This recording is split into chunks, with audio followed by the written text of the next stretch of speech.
Welcome to Spiritual Changemakers, the podcast that guides you through tough times with practical tools and inspiring stories. I'm Andrea Thomas, your host and the Sacred Transitions Coach. Join us as we hear from spiritual changemakers who have connected with their higher power and overcame adversity. Whether you are navigating a difficult transition or seeking to deepen your spiritual practice, our podcast provides guidance to help you find magic in the change. Come on this journey of self-discovery, empowerment, and transformation with us and unlock your potential to become your best self.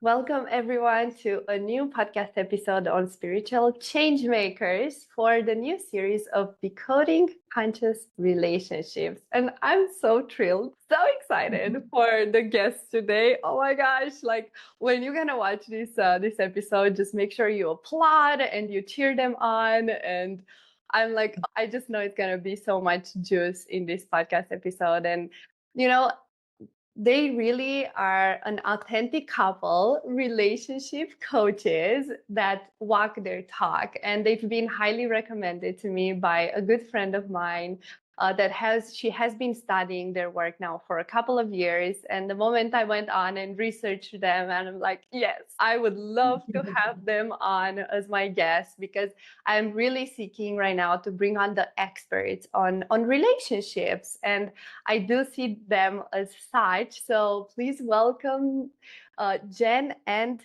Gustavo.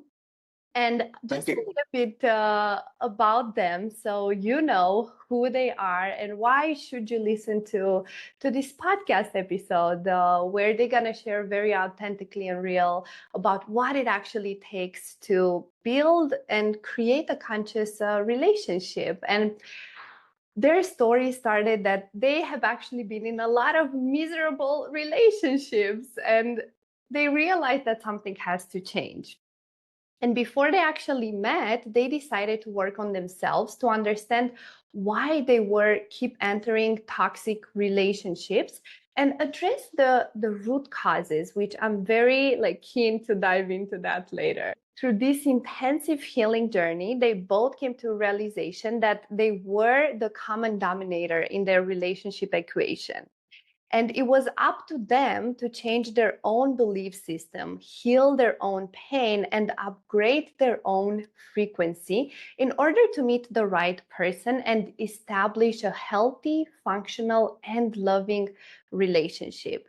And in 2010, they met. And by 2012, they decided to make it their mission to help others manifest relationships based on higher standards such as trust, respect, honesty, cooperation, accountability, self-growth, and unwavering commitment. And I just love this unwavering commitment.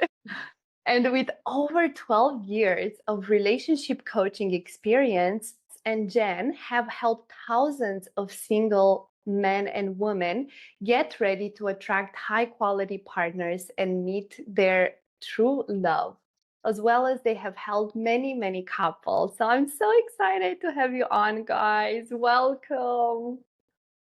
Thank you so much. We're so excited too. Thank you. Oh, yeah. So you have been in this industry now for many years. I imagine you have seen a lot, and you have helped thousands of couples and single people. So you work with both, with the single people and couples. Amazing. And you said that 2 years after you started being together, you're like, that's it, we are making this our mission. How did you guys got to that place of like, let's just dive deep into this and make it our life mission?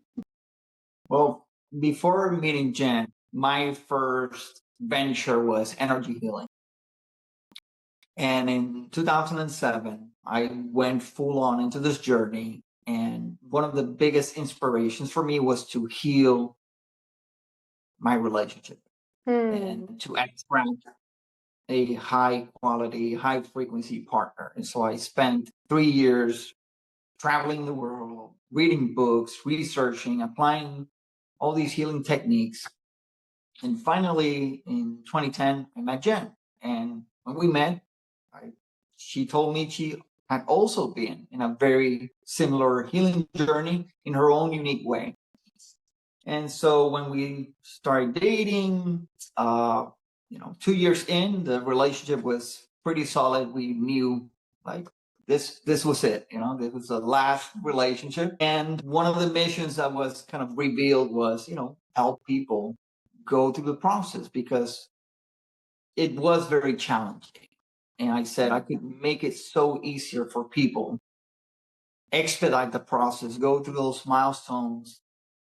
And Jen obviously was kind of the perfect fit. We're a couple, we've done it together, we're figuring it out. Let's do this. Let's take this energy healing and give it our twist. That's it.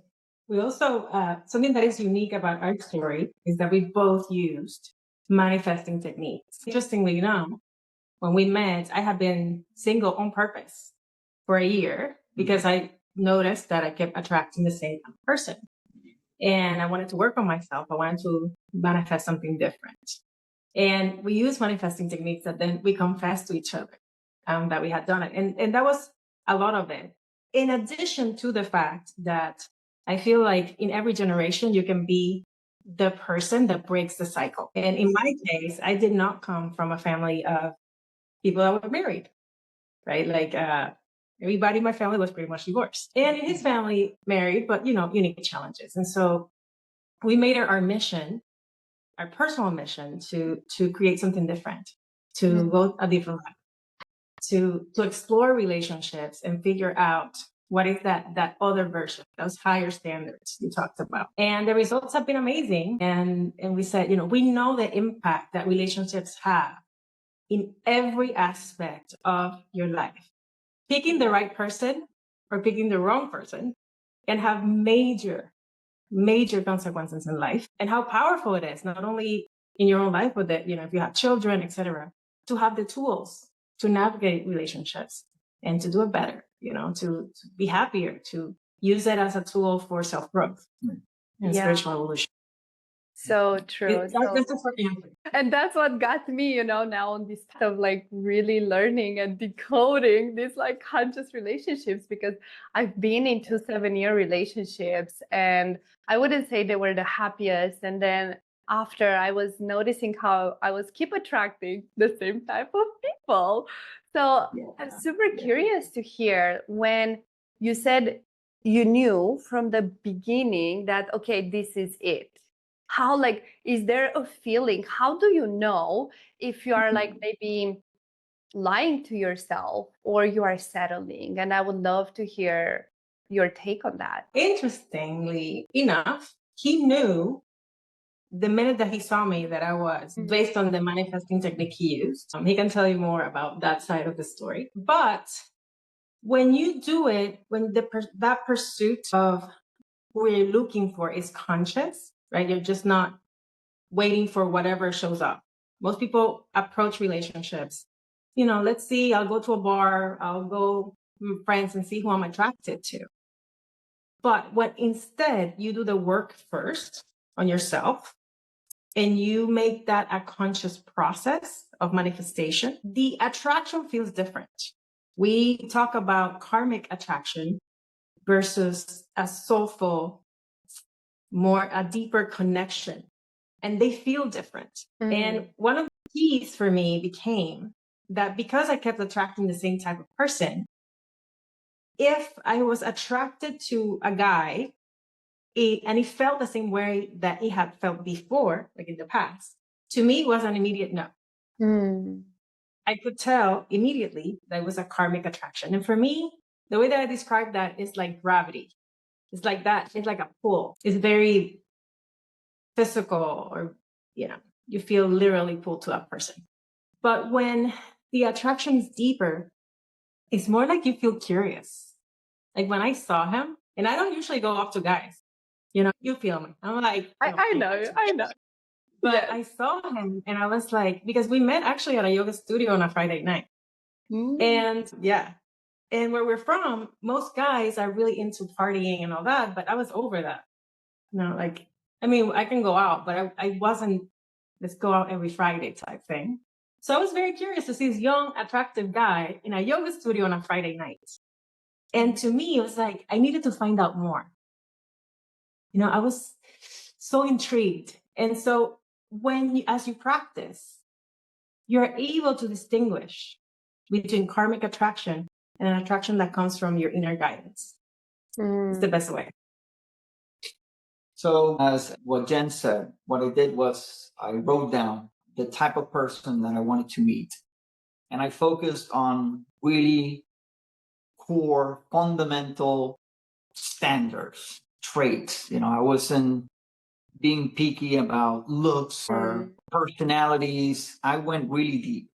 And after a while, I got an intuition. There was this event at a yoga studio, and just something came to me and said, do a manifestation. You're going to meet her there. So I did that manifestation. Long story short, I go there on Friday night. I enter the workshop. It was a workshop. Scan the room. And I'm like, she's not here. Like, whatever.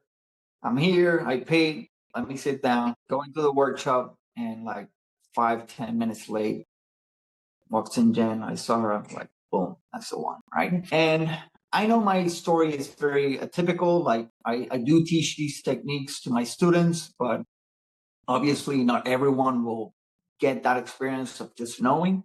But there are certain things that you can go through that if you pay attention and you know what you're doing, you can know that that person is the right person for you. So for example, attraction is kind of the first step, right? You're attracted to someone or you're not. However, most people focus on a very superficial type of attraction, kind of the butterflies. And the butterflies, they're great. They're really not that uncommon, right? You can get butterflies with other people. There are also many types of attractions you can feel attracted to. But one of the key elements that people miss when it comes to attraction is your energetic field and the things that we carry in this energetic field that impact our frequency, our attraction a lot. So if you are carrying certain unresolved emotions, traumas, subconscious belief systems that will be projected to your reality, then that frequency matches you to a certain type of people, places, time, things, and events. So if you notice people in relationships, they have a very similar or identical frequency, right? If you don't resonate with something, you cannot be with it, right? And that happens in relationships. Someone raises their frequency. If the other person doesn't match that, relationship matches. So we start with that first step, attraction. How to change the attraction, your frequency-based attraction, so that you start attracting people that are more in line with your sense of worth, with your sense of trust, with your sense of worthiness, with your sense of integrity, whatever rocks your boat. Yeah. And that once that attraction is in place, perfect. But there's still some steps, right? You need commitment. Many people get these butterflies. Oh, he's the one. He's my twin flame. He's my soulmate. But there's no commitment. So how do you navigate commitment, which can be tricky, right? How do you have those hard conversations? How do you know that person is committed or not? How do you expose yourself, right? Become vulnerable. And you go through those pages. And then you need someone who can handle it. Because we all have our quirks. We all have our, things, that makes us who we are. And we're not perfect. Yeah, we're unique. We're not perfect. We all have our baggage. We all have our personalities. You need someone that can handle it. And so when you put all those things together, the frequency aspect, you know how to navigate the milestones, know how to spot red flags, bring in flags, because even when you do everything right, you still have free will. You have to choose. You have to learn how to say no, say yes. So when you put all those things together, it leads to attracting and manifesting that type of outstanding relationship. Yeah, and I just want to also follow that by saying that at the beginning, all you need to know is if you want to find out more. Like a lot of people think that I'm going to get this sign and I'm going to know immediately. Like, where do I sign? You know what I mean? This is my husband. Yeah. This is my wife. Like, chill. Okay. Just take a moment. Okay. All you need to find out right now is this person. Am I curious enough to find out more? Especially we're in this era of using dating apps and all that. Do I want to invest more time and energy into this person? That's all you need to know. And then we help you to navigate red flags, green flags, and everything that he talked about. Amazing. Yeah, so super helpful. And you were saying something about the energetic field. And we know like the frequency you vibrate, you attract similar frequency. And how do you know if, okay, I attracted similar type of person, do that means I'm not healed? Because this is something like we hear a lot, especially in the personal development world, spiritual world, and so on. I'm keep attracting the same type of person. Does that mean I'm not healed? All right. So that's a great question. And that's usually a big blind spot for many people is I have to be completely healed and perfect in order to manifest. No, it doesn't work like that, right? For example, we've been together now close to 15 years. We still work on ourselves. Every day. There's still things that come up. We still have hard conversations, right? But there's certain things that, for example, if you have this standard of perpetual self-growth and evolution, and you find one that has that as well, then you know that you're going to be growing together. So the idea is not let me be perfect so that I can find someone, because you're never going to find, you're going to be waiting for always, is let me start on that journey, working on myself, putting that strong intent out there, very clear intent, which is something that many people don't know how to do. And once you meet that person, you don't have to be all figured out. In fact, many things are going to come up, and your willingness to work on that, right? What are they about? Connection. And one of the best things that breeds connection is vulnerability. If you've healed everything, there's no vulnerability. So that vulnerability helps kind of solidify that relationship, getting to know that person. And then, well, I mean, yes, everything he said, yes. But I would add that yes, but if you've been attracting the same kind of person, you want to take a look at why. Oh, absolutely. Right? Like a lot of the work that we do is to support clients to work on their sense of self-worth, on what is your ideology about men, for instance, or about women. If you have an underlying ideology that all men are the same, all the good ones are taken, that is going to have an impact on what you're able to attract. So we are experts on supporting our clients to figure out what are the blind spots. If you keep attracting the same type of person, there's a reason behind that. And so we definitely want to do the work so that there's an energetic shift and you notice it.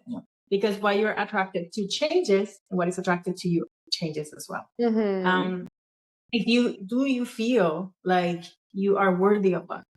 Do you feel like you are a catch? And you're a sexy mama when you walk in, and like you deserve, do you feel like you light up the room? Or do you feel like you want to hide and you feel comfortable with male attention? And, we tackle all those things, right? Sexuality, transgenerational patterns as well. If you come from a family where there's been a lot of drama, maybe that's your ideology about what love is supposed to look like. We definitely want to support you to get to a level where you feel really good and ready about attracting someone that is worthy of you. And I can reveal a secret that makes a big difference, a juicy one. But did you want to say something? Yeah. I mean, I wanna go into that because what Jen says is so true, right?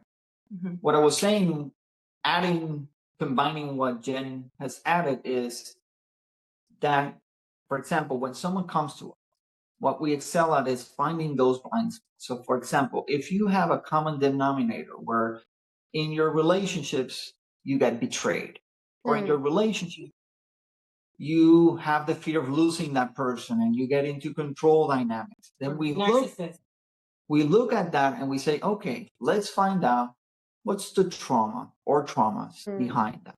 What are the unresolved emotions behind that? What are these subconscious beliefs?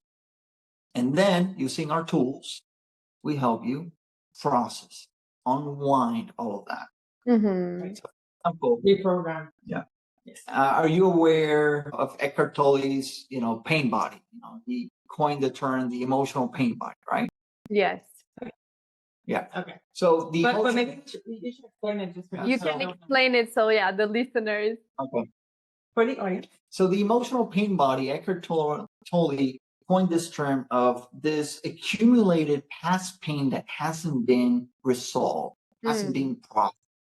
And it's a conglomerate of emotions, but also belief systems, ideas, etc. Superstitions, fears.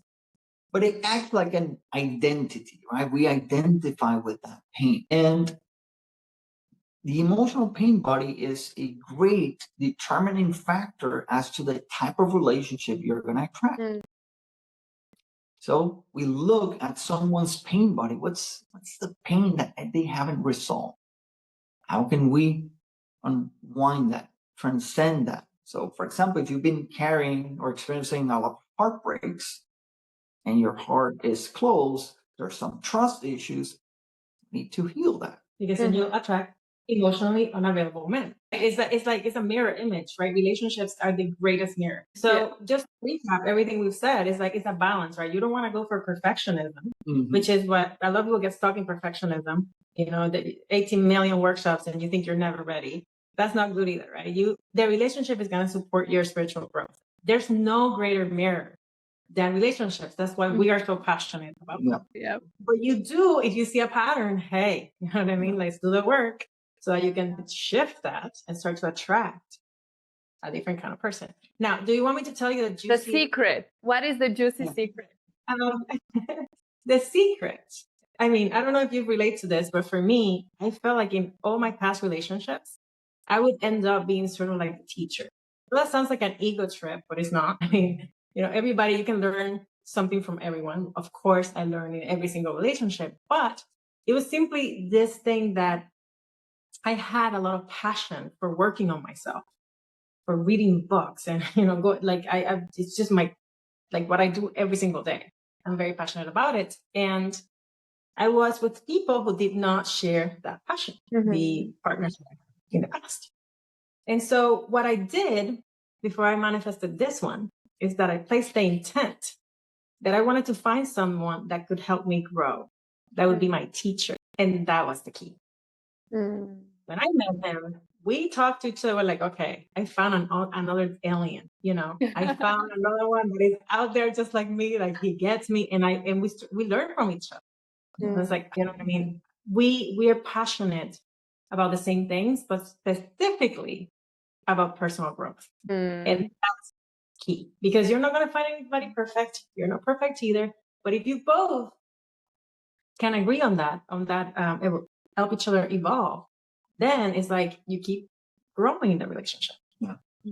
Wow. So much there. So much juiciness. And I would love to hear one of my patterns, for example, in relationships have been that I would constantly go in a relationship and then lose myself.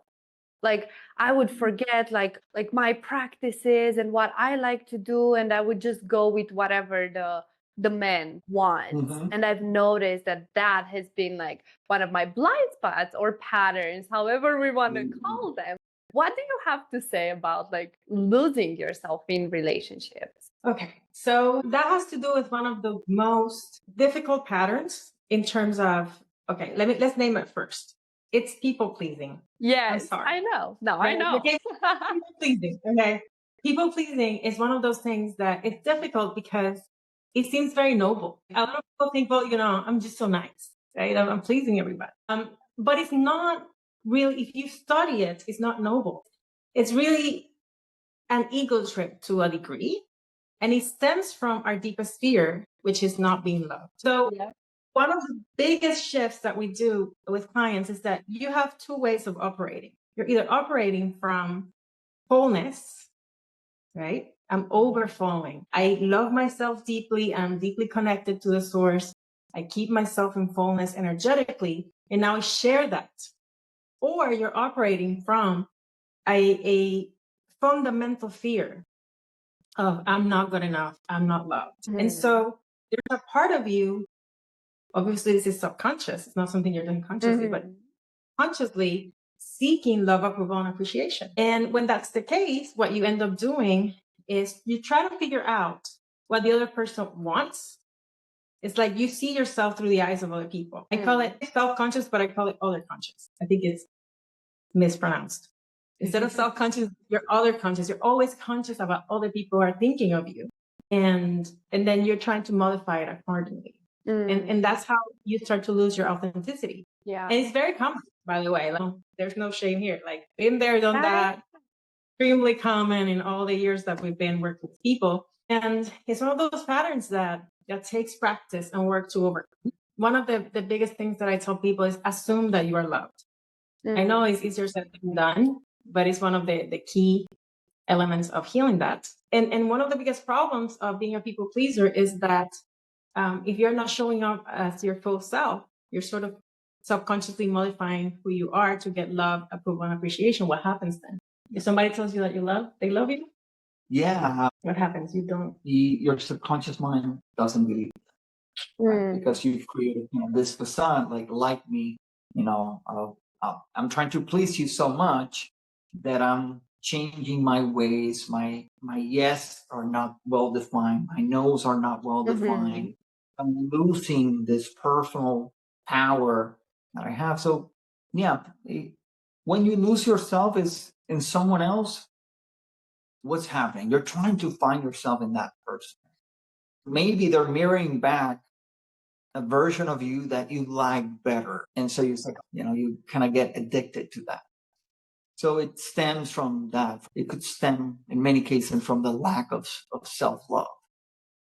Because when you meet someone and you fully love yourself and you avoid falling into the trap of codependency, then you're very aware of your sense of self and you say, this is the goal, who I am. This is what makes me worthy, attractive. This is what I bring to the table. When you come with that energy to the relationship, that is the best thing you can do, because the other person either says, I love that, I want that, yeah, let's go, I wanted to get to know you more, or they say no. And then you're like, oh. Yeah. It takes overcoming like the not caring about what people think so much. Fear of rejection, I feel. Rejection. And that's something I call that you have to use a lot more inner reference, right? Like you care more about your own opinion than somebody else's opinion. And we were not brought up to be like that. Most of us weren't. And to say honest yeses and honest no's. Usually people pleasers like, I'm going to ask you this. Did your relationships ever end up in resentment? You feeling resentful? Yes. Favorably. People pleasing always leads to resentment. Always. Only always. Only always. That's it. Only.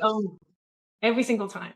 Because the people pleaser at the subconscious level wants the other person to either acknowledge their sacrifice, that the other person doesn't even know that you're making money. Yeah. Or to reciprocate, which if they're not people pleasers, they might not do. And so it always leads to everything I've done for you and you don't appreciate, right? Yeah. So I mean, we could be talking about people pleasing forever, but it's one of the most toxic patterns that lead to trouble in relationships. And like I said, the trouble with it is that it seems noble. Yeah. On the surface. So true. And honestly, I realized a while ago that I have these people pleaser tendencies. So right now I'm saying them, I'm a people pleaser in recovery. I'm recovering from it. I was these are big time. Big time. I'm aware of it, and I was literally doing a breath work a few days ago, and I'm doing right now a big training of breath work.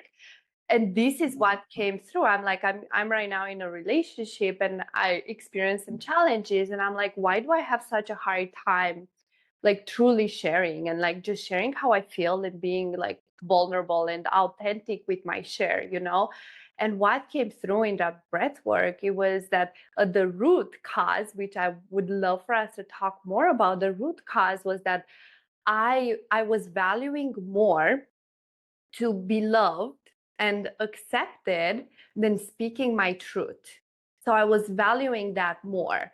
And I was like, oh my God. And I'm like so big, always on like, speak your truth, you know? But then unconsciously, I was like, no, it's better. Like, I'm afraid if I'm gonna, what came up, I'm afraid if I'm gonna speak my truth, that he's not gonna love me anymore and that he's going to reject me.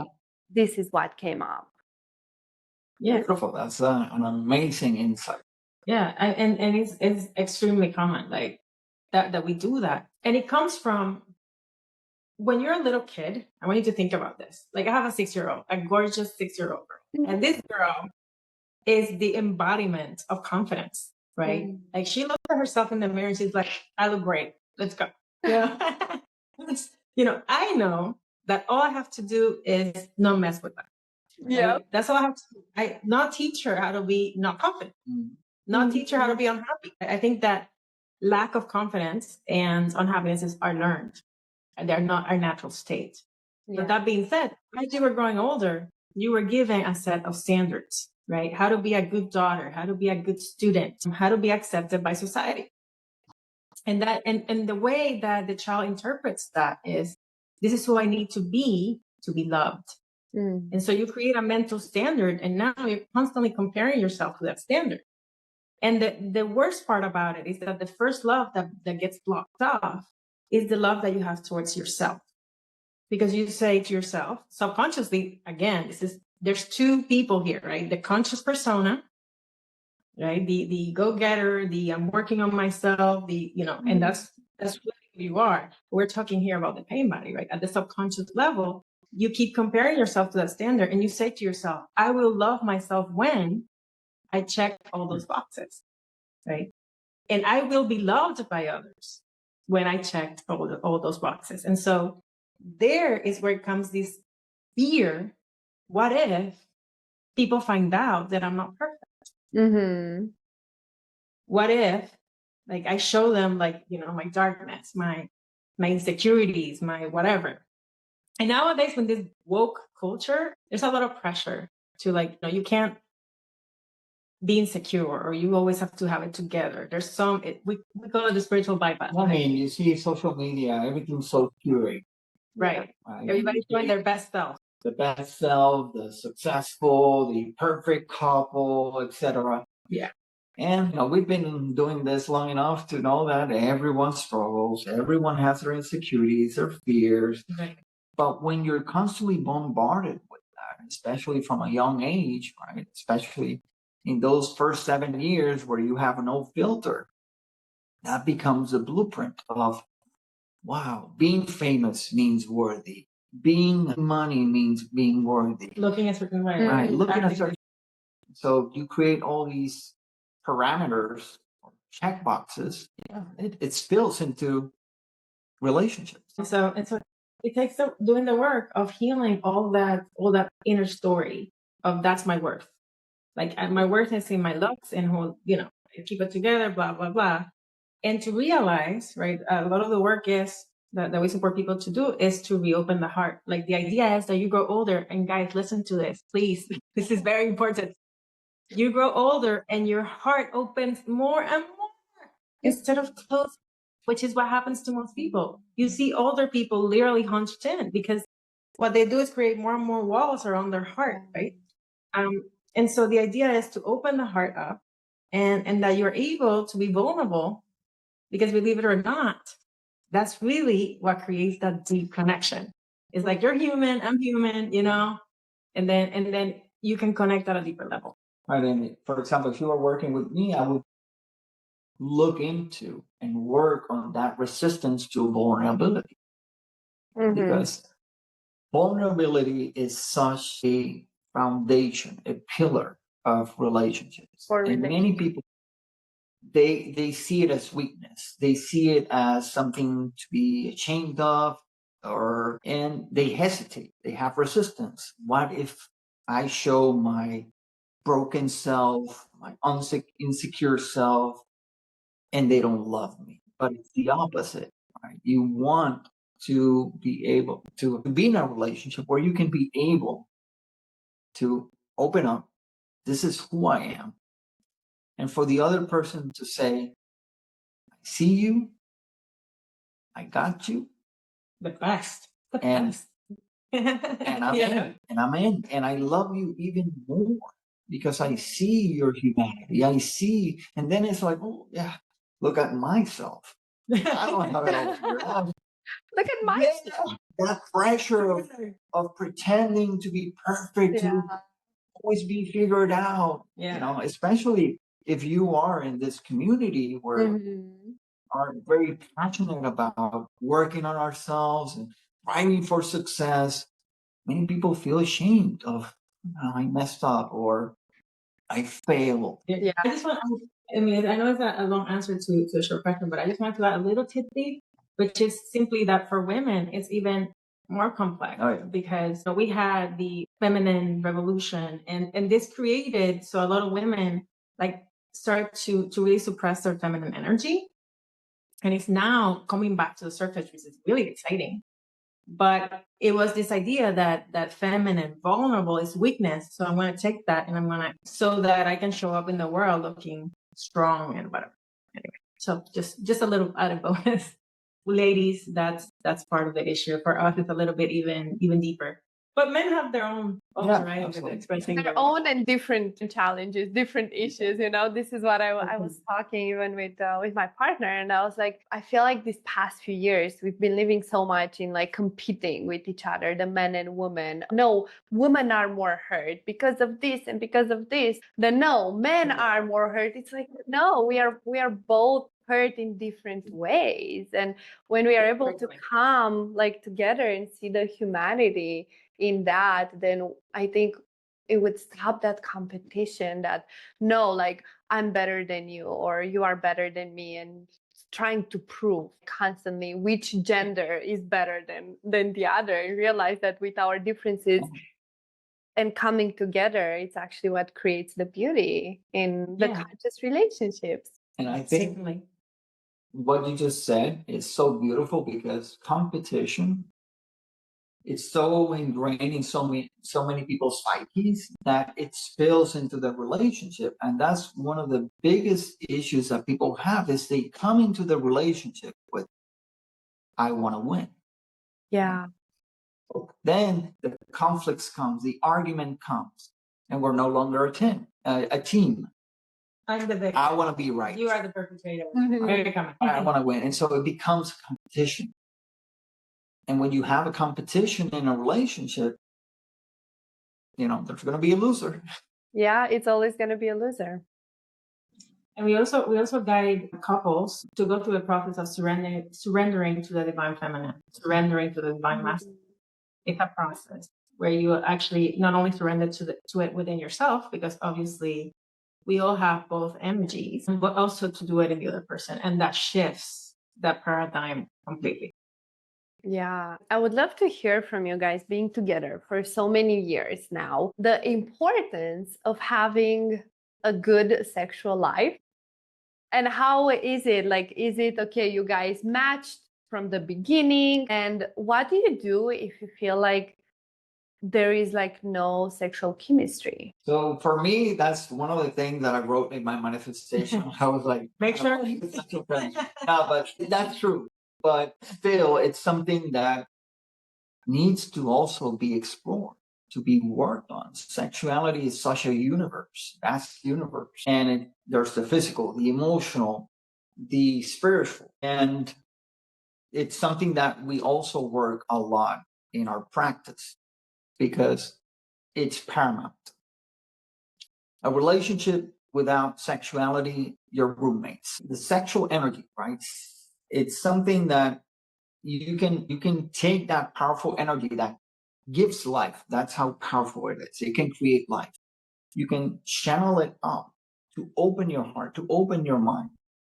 And it's an attempt to fuse, to become one with the other person. So for us, it's extremely important. It is extremely important. But if you're not attracted to your partner, we look at how are your lower chakras doing? Are your lower chakras open or not? Is there trauma that we need to deal with and heal? We also, like, a little secret. We actually met at a yoga tantric sex workshop, which wasn't really about sex. Like, people think that we're like, they imagine us in, like, you're in India, right? Kama Sutra. Like, chill, like, no, not like that. But it's this idea of that the sexual energy is not spilling all over the place, but it's actually channeled consciously. It's really and there's a lot of healing that can come from that. Most people have zero to no training or knowledge when it comes to sexuality. What they know is what they learned from maybe media, past partners. And so we definitely like to educate our clients in that regard, and also work on any energetic blockages that might be keeping you from connecting deeper. So it depends. If you're not attracted to your partner, we need to look at why that is. Is it a trust issue? Safety. Is it a safety issue? Is it simply that, there's, I don't know, it's like a scent, like you're not just physically attracted to it. And is that something that is a deal breaker for you or not? Because there are ways to work around it. And can you explore different exercises, ways to breathe and to connect, so that you can improve your sexual connection experience? This energy is so powerful that, for example, the men I coach and women that I coach is, we are very, for example, if a woman comes to us and there's in the dating process, one of the things that we recommend is don't get into bed too soon. Right? That's for example, right? We men and women process energy very different.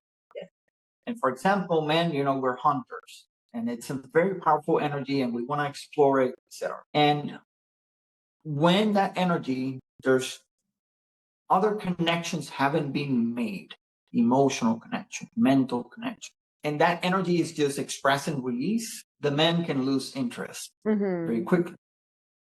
But if you hold on that energy, what does the man do? He will take that energy he has inside. He's like, obviously, I want to get that beautiful, gorgeous woman into bed. What can I do?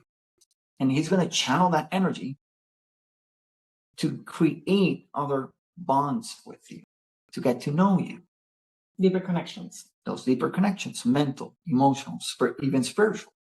And then when you have those connections and you add into the mix the sexual energy, it amplifies all of that. So sexual energy can be really powerful for connection, for manifestation, even for healing. Yeah.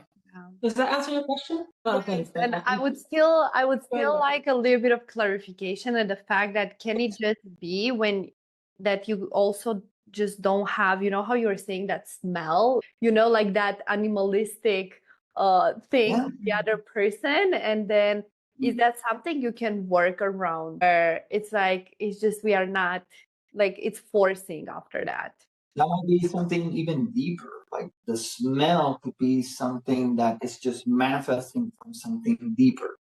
It could be, but usually, if the emotional, mental, spiritual components are there, usually the physical will match that. But I'm going to say this. When you shift, like if you have been, like women, okay, especially I'm going to speak about women right now. We've been sort of hypnotized by society into liking the bad boy, right? It's really sexy. If he cheats on you with your best friend and leaves you pregnant, I always say that, right? Then it's not so sexy anymore. You know what I mean? Yeah. That your sexual, what you're attracted to has to evolve. But some women might have some blockages because if you're going for a guy that is a quality guy, right? It's not what you're usually attracted to. You can have that ideology in the background. Does that make sense? Like that he has to feel dangerous somehow. Like, I don't know, So you can explore, like, is it really just a physical thing? If it is, it is, right? Like, I'm not saying I have a magic wand to make you be attracted to just anyone, but is there some ideology in the background that is creating that? Because I'm telling you this because I've seen it. The girl that has this amazing guy, but she's used to the bad boys, right? The guys that just want to hit it and quit it. And I know that sounds ghetto, but we're being real, okay? Yeah. When you're finding that guy who's safe, it's like there's no, you're a little bit addicted to drama. I'm sorry to say it, okay? But you're a little addicted to drama. I'm talking about you specifically, okay? We've all been there. Then you find someone where there's not that same kind of drama, and that might be a little bit of a turn off. So the addiction to drama needs to. That's a big one. That ties into what I said, that if you have the emotional, mental, spiritual components, usually it's, you go into a room, let's say that you have trust issues. There are 99 trustworthy guys in there, you're going to head straight into the one that is go find that one. That one. Because again, it's frequency. Yeah. So at the same time, when you work on yourself, you tend to gravitate to someone that even their pheromones, there's something about them. You're going to become curious about them. But it might feel and seem different at first. It depends. And another thing is, can you talk about it? Like, can you ask for what you want? Can you know what I mean? Evolve with the person sexually too, right? Like, this idea you're going to meet and it's going to be, I mean, it can be sometimes, but not always, right? And sometimes if you're both open, you can work on it. But honestly, sexuality is something that you always want to be working on, because otherwise you tend to hit plateaus. And so you want to continue to do healing and explore different things and keep it interesting. And that also ties into this whole indoctrination and propaganda of movies, love stories. Everyone thinks when you meet the one, it's going to be, oh my God. The epic love scene, it can happen, but sometimes you can get there. Yeah. And actually, the goal is that as you progress in the relationship, it gets better. Hopefully.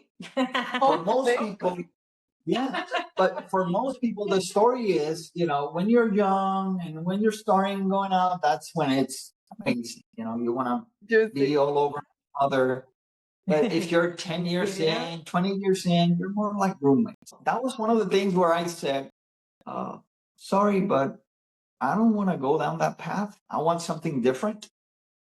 And so how can I get that? And there's a lot of components of feeling safe. If there's connection, vulnerability, it's not only the physical act of sex, but how can you open up energetically? Especially about being able to relax and allowance and embracing the feminine. And I mean, it's so much. I think we can just stay here. Should we just do a 3-hour podcast? But do you feel like, did we answer your question though? Yes, sure. Yeah, and I'm like, oh my God, I have so many questions for you, but I also don't want to keep you here for 3 hours. But I would love to hear from working with thousands of single people and couples. What would you say are the dominators that you have seen? Like, okay, this is what helps them create a conscious relationships. Like, what were those qualities? What really helped people move through the hardships? Because I have read your story too, and you guys have been through a lot. And a lot of people, when they go through the hardships, they're like, oh, this is too hard. It's better. Let's just separate and we go on our own way. And you mentioned also that you've been through a lot of financial hardship. And I grew up with where money and financial were constantly a fight around money. So I grew up with this idea that it's normal to fight because of money. I would love to hear from your experience in your relationship and working with so many people, what truly makes them and made you stay together and continue being on this journey together to create and have a beautiful and conscious relationship. One of the things that we support people to do is to learn how to fight. Learn how to fight.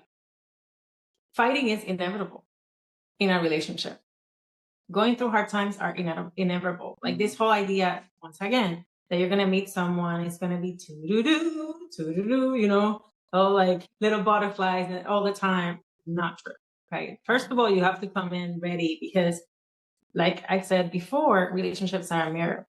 They're an incredible opportunity for self-growth. And so your partner is going to show you things that you don't necessarily want to see, you know? And then, you know, life happens too, right? We've been through losing babies and, you know, stuff like that. So we've been through it. I think, first of all, is the idea that I'm not going anywhere, you're not going anywhere. First of all. Commitment. Right? So you can feel safe enough to open your heart. Mm. And second, having hard conversations. One of the things that gets couples into trouble the most is that they don't talk about things, because they think people pleasing. I'm afraid of how he or she is going to react.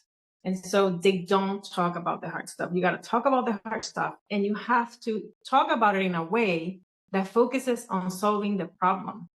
It's not about, you did this to me, you need to change, right? It's like, what is the problem and what kind of agreements can we come to? What resolutions can we make to solve the problem? How can, you know, expressing clearly what are your needs? Your partner, especially women, like, one of the biggest things is wanting your partner to read your mind. Mm-hmm. He should know. Ladies, he doesn't. He doesn't. Okay. He doesn't. 14 years of being together, he doesn't know. You know why? Because he's not you, and he doesn't read minds, and men's brains work very differently than ours.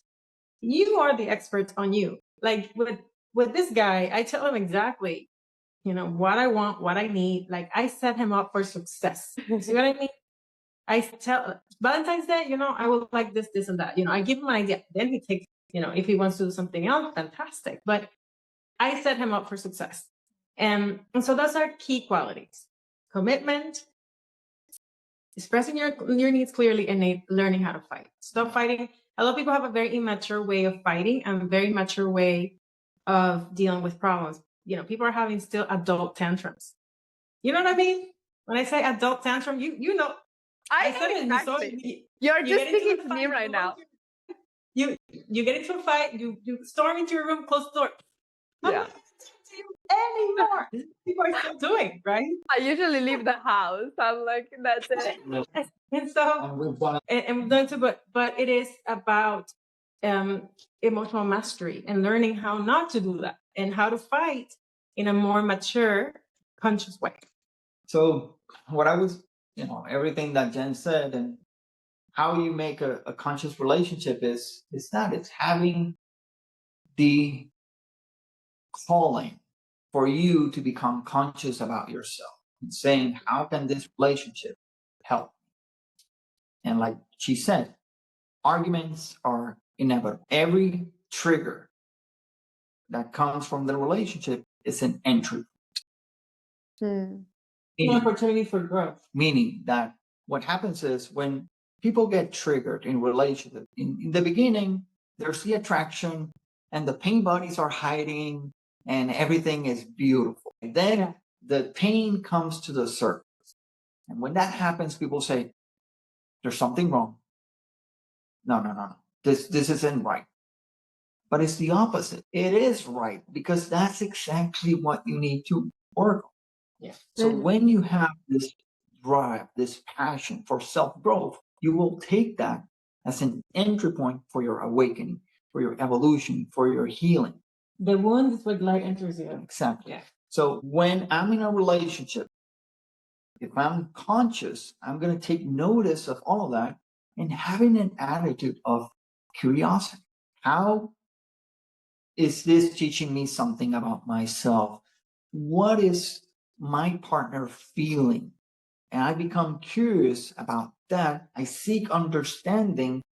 And then you get to discover all these amazing levels of awareness that brings. Yeah, and I want to give you a tip, another tip. I hope you're writing this down, people, whoever is watching. Just go, I promise you. The secrets and the tips, make sure you write them down. Okay, put it on your wall. One of the biggest secrets to a conscious relationship is what I call resourcefulness. Is that you are actively getting your energetic field fed from the source. Okay. What people do is that they try to feed themselves energetically from other people subconsciously. When you first meet someone and it feels amazing, right? You're in that beginning phase where everything is just like, you're so over each other, you know, the honeymoon phase. It is because you're giving each other, you're giving your energy to the other person willingly. You're like fully focused on that person. But what happens is a couple weeks, maybe months into the relationship, you remember that you have a cat that you have to take to the vet, that you have a job, that you got to go to the dentist, that your house is a mess because you've been at your boyfriend's house, and you need to go clean it. Your mom called you, blah, blah, blah. And so now you're not giving your energy 100% to the other person consciously anymore. And that feels like a deficit, and vice versa, right? It starts to feel like a deficit. You're like, something feels off. And that's usually when couples start fighting. Because if you're not going to give me your energy willingly, I'm going to find another way for you to give me your energy. That's one aspect. The other aspect is that you're two different people and you have to figure out, you believe one thing, I believe another. That's always at the beginning of the relationship. Anyway, does that answer your question? Yes, it did. And it's amazing. It's, so much. I would love to hear from you guys. What is one thing, like a vulnerable thing that maybe has happened in your relationship that you don't really talk about it publicly, and you're like, if we share that, it's so freaking uncomfortable, but it's also going to really help listeners to see how freaking human we are and how like challenging sometimes, a lot of times, it is to be even in a conscious relationship. Yes. I would say, for me, I had trust issues that had nothing to do with him. Poor thing. I had trust issues stemming from my childhood, from past relationships, and it took me a while to stop projecting that onto him and to be able to heal that. And a lot of people might be surprised for me to say that. And also, it helps that he's never done anything that makes me feel otherwise. But you want to get to a point where you give that trust fully. Most people have this belief that, when you prove to me that you are worthy, then I'll trust you. But it could be that time never comes, because what does that even look like, right? And oftentimes, like, trusting someone is a choice that you make, period. Like, that's why you see people that he's cheating on her the whole time and she trusts him, and then you see the opposite, he's not cheating and it's a choice. So I would say that's one. Do you want to add any others? Surprising one? For me, something that I've never talked about much, but that I struggled with for many years, and thankfully, it was something that I was able to heal, was anger and control. This like deep-seated anger that I didn't know where it come from, and that would be like my predominant emotion.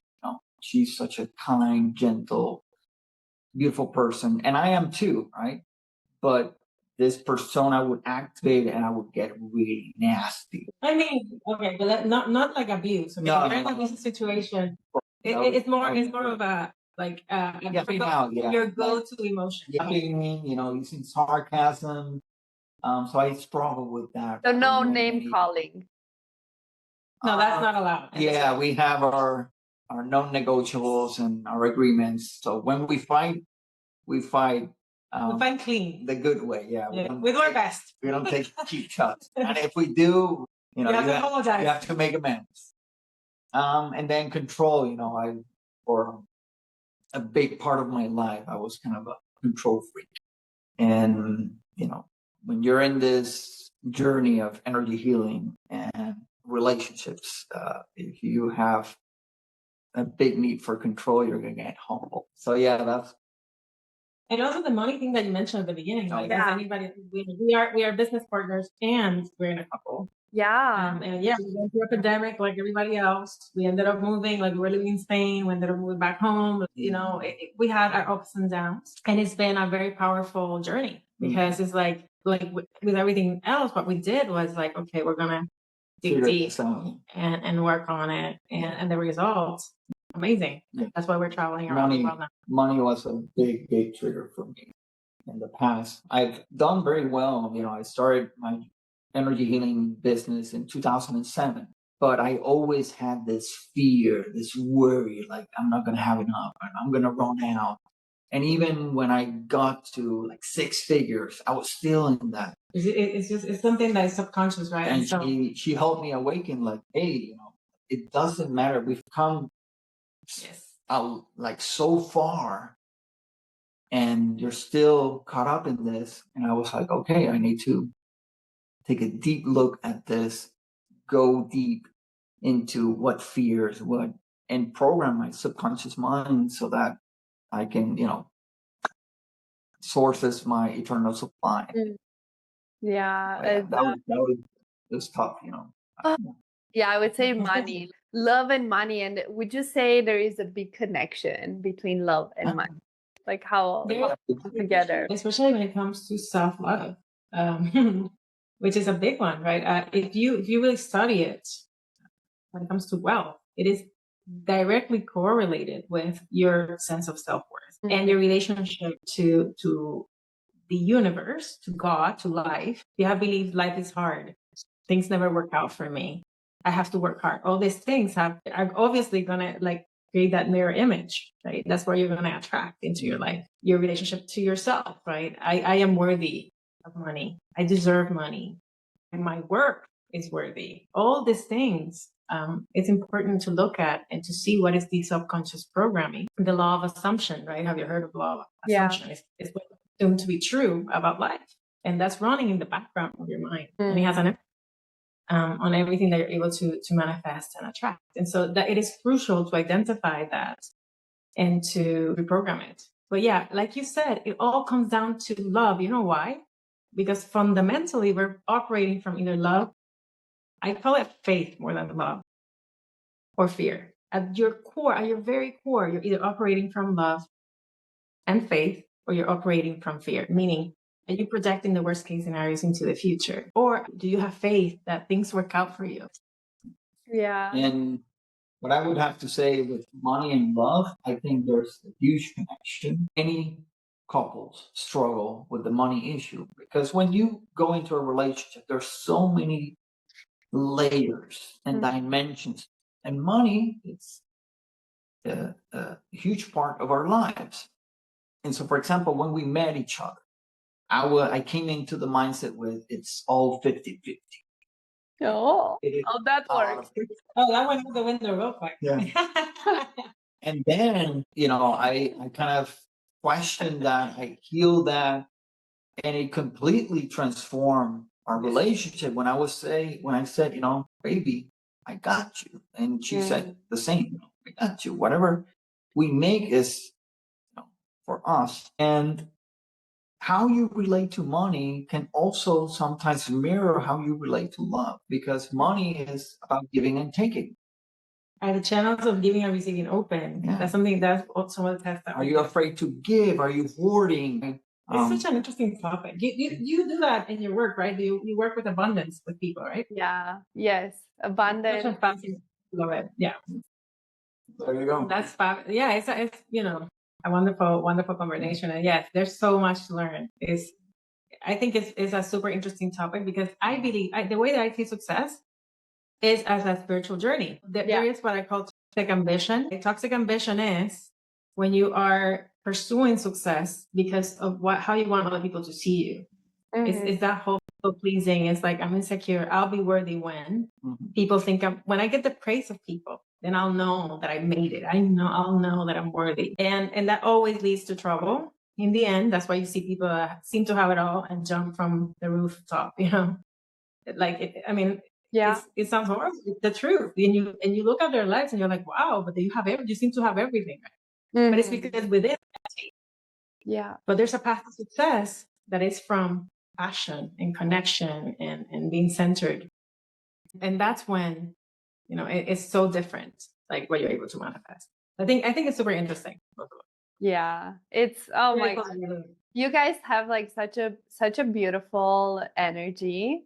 And I see you at such a beautiful, authentic, couple. Like I can just see from our conversation for how you have showed up here today. And I really want to say thank you from the bottom of my heart. And from everyone out there, because the work you are doing is so important and so needed. And if you have any final words that you would like to add for those that desire and they know it is possible for me as well to build a conscious relationship, what is some final words and advice that you would give them to keep that? I don't even know if hope, but to keep the, like, what would you replace it with? Maybe something even better than hope, that the knowing, that the faith that it is possible for me as well.